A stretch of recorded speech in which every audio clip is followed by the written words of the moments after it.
स्वागत है आप सभी का। मैं हूं साहिल खान और आप देख रहे हैं साहिल की डायरी। इस वक्त हम पहुंचे हैं संत कबीरनगर जिले के बघौली ब्लॉक में आने वाले खावपुर भराड़ी गांव में। जी हां, सरकार लाखों रुपए भेजती है गांव में विकास के लिए, लेकिन संत कबीरनगर जिले के इस गांव में विकास के नाम पर बड़ा घोटाला किया गया है।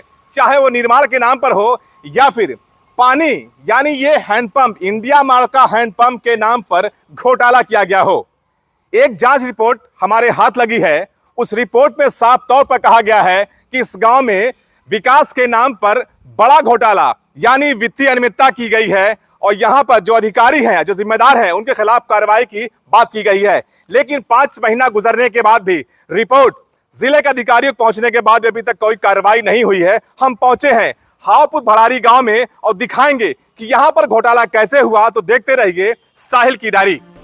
अधिकारियों की मिली भगत से सरकारी धन का बंदरबांट ऐसे किया जाता है मानो जैसे घोटालेबाज इसे अपना अधिकार मानते हों, और उन्हें ना तो अपने उच्च अधिकारियों का डर है और ना ही जीरो टॉलरेंस वाली सरकार का। ऐसा ही एक मामला यूपी के संत कबीरनगर जिले में देखने को मिला है, जब ग्राम पंचायत में घोटाले की जांच करने गए ईमानदार अधिकारी ने जांच के बाद अपनी जांच रिपोर्ट में ग्राम पंचायत अधिकारी और प्रधान के खिलाफ विभागीय कार्यवाही की संस्तुति देते हुए अपने उच्च अधिकारियों को जाँच रिपोर्ट भेजकर कार्यवाही की बात कही है। लेकिन 5 महीने गुजरने के बाद भी कार्रवाई के लिए डीपीआरओ कार्यालय में पहुंची फाइल ना जाने कहां धूल फांक रही है कि अभी तक अधिकारियों ने घोटालेबाजों पर कोई कार्रवाई नहीं की है।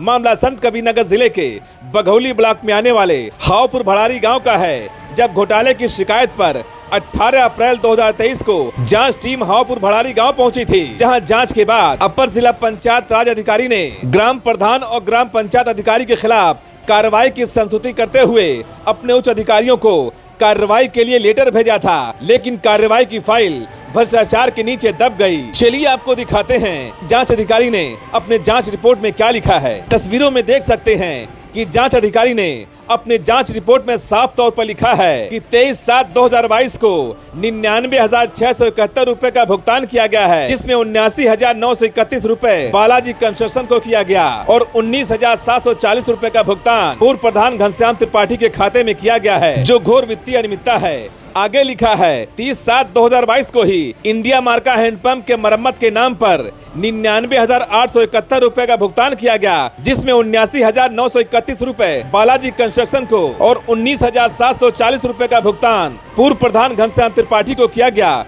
जो घोर वित्तीय अनियमितता दर्शाता है। और फिर आगे लिखते हैं कि 30/7/2022 को ही 4 अदद इंडिया मार्का हैंडपंप के मरम्मत और रिपोर्ट के नाम पर 2,13,344 रुपए का भुगतान बालाजी कंस्ट्रक्शन को किया गया और 23/3/2023 को फिर से इंडिया मार्का हैंडपंप के मरम्मत और रिपोर्ट के नाम पर 1,29,000 रुपए का फिर से भुगतान किया गया शिव ट्रेडर्स को, जिसमें 3267 रुपए का भुगतान पूर्व प्रधान घनश्याम त्रिपाठी के खाते में किया गया, जो अनियमितता की श्रेणी में आता है। इतना ही नहीं, घोटाले की फहरिस्त और लंबी है, जिसमें 1/12/2022 को पंचायत भवन की बाउंड्री निर्माण की मजदूरी के नाम पर 24,750 रुपए का भुगतान किया गया, और वो भी पूर्व प्रधान के खाते में, जबकि मजदूरी का भुगतान नियमानुसार मजदूरों के खाते में होना चाहिए। लेकिन पूर्व प्रधान को एक मुश्त उनके खाते में 24,700 रुपए का भुगतान करना शासकीय धनराशि का नियम विरुद्ध तरीके से भुगतान कर गंभीर अनियमितता की श्रेणी में आता है। वहीं 3/10/2022 को ग्राम पंचायत में ही ह्यूमन पाइप पुलिया के निर्माण पर 15वें वित्त से 56,000 रुपए का भुगतान किया गया, जिसमें 4545 रुपए के मजदूरी का भुगतान पूर्व प्रधान घनश्याम त्रिपाठी के खाते में किया गया, जो अनियमितता की श्रेणी में आता है। वहीं 17/10/2022 को पूर्व माध्यमिक विद्यालय के मरम्मत के नाम पर 4,70,438 रुपए का भुगतान किया गया, जिसमें 1,77,318 रुपए शिव ट्रेडर्स को भुगतान किया गया और 93,120 रुपए का भुगतान पूर्व प्रधान घनश्याम त्रिपाठी के खाते में किया गया। और इस तरह से पूर्व प्रधान घनश्याम त्रिपाठी के खाते में एक मुश्त 93,120 रुपए का भुगतान, ये एक गंभीर वित्तीय अनियमितता की श्रेणी में आता है। वहीं 23/3/2023 को प्राथमिक विद्यालय पर दिव्यांग शौचालय के निर्माण पर 82,760 रुपए का भुगतान किया गया, जिसमें 15,800 रुपए का भुगतान पूर्व प्रधान घनश्याम त्रिपाठी के खाते में किया गया, जो घोर अनियमितता की श्रेणी में आता है। और इसी तरह जांच रिपोर्ट बनाने के बाद अपर जिला पंचायत राज अधिकारी ने ग्राम पंचायत अधिकारी श्री मूरत मौर्य के खिलाफ कार्रवाई की संतुष्टि के लिए जांच रिपोर्ट को अपने उच्च अधिकारियों को भेजी थी, लेकिन 5 महीने गुजरने के बाद भी जांच रिपोर्ट कार्यालय से कहां गायब हो गई कि उच्च अधिकारियों ने घोटालेबाज पर कार्रवाई क्यों नहीं की। जब इस पूरे मामले पर जिला पंचायत राज अधिकारी प्रमोद कुमार यादव से बात की गई तो पहले उन्होंने जानकारी होने से कुछ भी बोलने से साफ इनकार कर दिया, लेकिन जैसे ही कैमरा ऑन हुआ तो साहब ने कहा कि हम बोलने से कहां मना कर रहे हैं, आज नहीं बोलेंगे, परसों आइए। मतलब मामले पर ना बोलने का बहाना बनाकर साहब ने मामले को टाल दिया। लेकिन सवाल तो फिर वही खड़ा होता है कि जब 5 महीने से कार्रवाई की फाइल साहब के फाइलों में धूल फाक रही है तो भला 2 दिन के बाद साहब क्या जवाब देंगे, इसका अंदाजा आप खुद लगा सकते हैं। ऐसे में अब देखने वाली बात होगी कि सरकारी धन का बंदरबांट करने वाले जिम्मेदारों के खिलाफ कार्रवाई कब होगी, या कार्रवाई की संस्तुति वाली फाइल भ्रष्टाचार की फाइलों में यूं ही धूल फांकती रह जाएगी।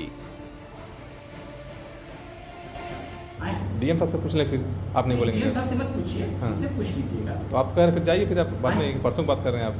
तो परसों हमसे ले लीजिएगा इसमें। हाँ? सर आज सर 6 महीने सर गुजर चुके हैं ना। अरे ठीक है, कोई बात नहीं।